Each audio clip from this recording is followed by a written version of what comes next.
রাজধানীর মিরপুরে ৭ বছরের শিশু রামিসা হত্যা মামলার প্রধান আসামি সোহেল রানা আদালতে ১৬৪ ধারায় স্বীকারোক্তিমূলক জবানবন্দি দিয়েছেন।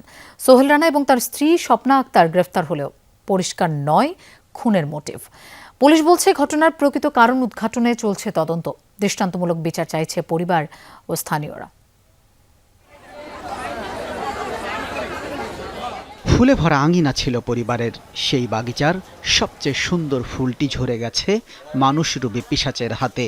রামিসাহীন ফুলগুলো যেন বিবর্ণ, সৌরভহীন আজ। পঞ্চমতলা ভবনের ৩ তলায় ভাড়া থাকত রামিসার পরিবার। পাশের ফ্ল্যাটেই থাকতেন সোহেল রানা। প্রতিবেশীরা জানায় মঙ্গলবার দুপুরের পর কোনো এক সময় রানা তার রুমে নিয়ে যায় রামিসাকে। পরিবারের অভিযোগ, দীর্ঘ সময় খোঁজ মিলছিল না।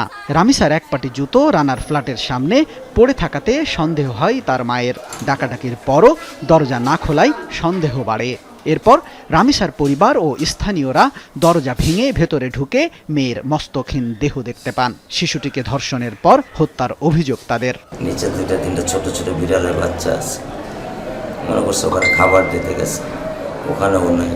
তখন এসে পাগলের মতো খোঁজা শুরু করছে। তো দেখে তারপরে তাকায় দেখে মেয়ের একটা স্যান্ডেল আছে আর একটা নাই।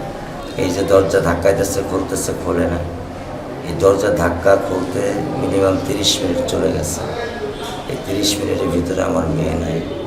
এই ঘটনায় ক্ষুব্ধ শোকাহত স্থানীয়রা। অভিযুক্তের বিচার ও সর্বোচ্চ সাজার দাবি তাদের।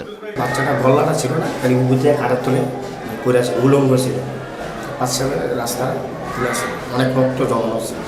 ওই মতো একটা বাচ্চা, এত সুন্দর ছেলেটা, বাচ্চাটা দেখলে আমরা বিল্ডিং উঠানামা করি, আঙ্কেল আঙ্কেল করে ডাকে। এত সুন্দর ব্যবহার আচার, তা বলার কোনো ভাষা নাই, বুঝছেন? এত কষ্ট লাগলো। ও যেভাবে বাচ্চাটার সাথে মানে যে অত্যাচারটা করছে, সেটা ওদের সাথে তাই সেম কাজটা হওয়ার দরকার। তো ও বুঝুক, ওরও তো বাচ্চা আছে, ওরও তো একটা মা বাবা। ওরা কিভাবে অন্যজন মা বাবাদের এইভাবে বুকটা খালি করে দিল? এ ঘটনায় মামলার পর প্রধান আসামি সোহেল রানাকে নারায়ণগঞ্জ থেকে গ্রেপ্তার করা হয়েছে। ঘটনার প্রকৃত কারণ উদ্ঘাটনে চলছে তদন্তে কেমিক্যাল রিপোর্টের পরে এটা আমরা কনফার্ম হতে পারবো যে এই মেয়েটা সাথে তার যৌনকর্ম হয়েছে কি হয়নি। তা আমরা ধারণা করতেছি, এটা আমাদের ধারণা যে তার সাথে কোনো যৌনকর্ম হয়েছে।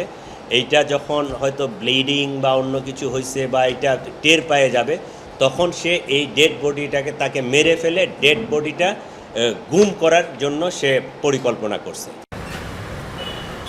শামীম রেজা, যমুনা নিউজ, ঢাকা।